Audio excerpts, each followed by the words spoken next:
Hey guys, welcome to the new video. Today I will show you what is AppCompat error and how to fix this. So let's start.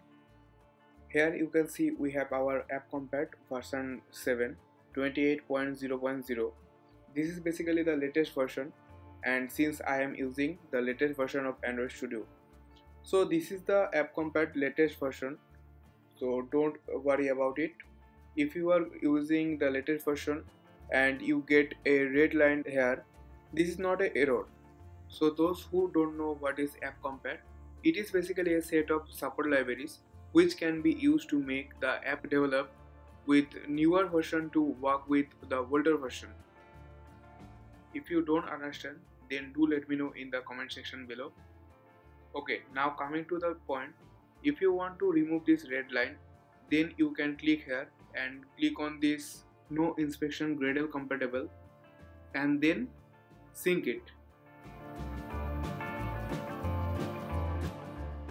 Okay, now you can see the red line is removed. Thanks for watching guys. If there is anything you want me to cover, then do let me know in the comment section below. See you in the next one. Till then, goodbye.